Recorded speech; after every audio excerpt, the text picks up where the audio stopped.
الحمد لله رب العالمين والصلاة والسلام على سيدنا ونبينا محمد وعلى آله وأصحابه أجمعين. الصفة منافقين در قرآن کریم 16 صفت منافقین در قرآن کریم این ترس است. منافقان ترسانچک هستند، آنها می ترسند. منافقان هم از عبادت می ترسند و هم از انسانهایی که ایمانی قوی دارند وقتی که آنها را می بینند می ترسند. این صفت ترس آنها را خداوند در قرآن خبر داده می گوید وَإِذْ قَالَتْ طَائِفَةٌ مِّنْهُمْ يَا أَهْلَ يَثْرِبَ لَا مُقَامَ لَكُمْ فَارْجِعُوا وَيَسْتَأْذِنُوا فَرِيقٌ مِّنْهُمُ النَّبِيَّ يَقُولُونَ إِنَّ بُيُوتَنَا عَوْرَةٌ وَمَا هِيَ بِعَوْرَةٍ إِن يُرِيدُونَ إِلَّا فِرَارًا. این آیت کریمه در جنگ احزاب نازل شده است که منافقان را ترس فرا میگیرد و ترس اینها را الله به ما خبر داده گفته است.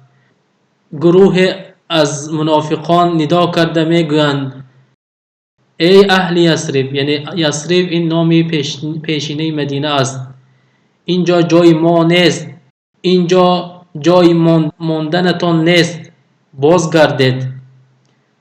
و گروهی از آنها از پیامبر صلی الله علیه وسلم اذن رجوع به خانهشان کردند که می گفتند خانه های ما را حفظ کننده نیست. خانه هایشان به حفظ کننده نبود. می خواستند با این حیله از جنگ فرار کنند. برادران و خواهران، آنها این حیله را به پیامبر صلی الله علیه وسلم گفتند، لیکن خانه های آنها و خانه های تمام مسلمان ها در امن بود. لیکن آنها ترسیدند که دشمن آنها را میکشد و آنها که ایمان نداشتند. منافق ایمان ندارد.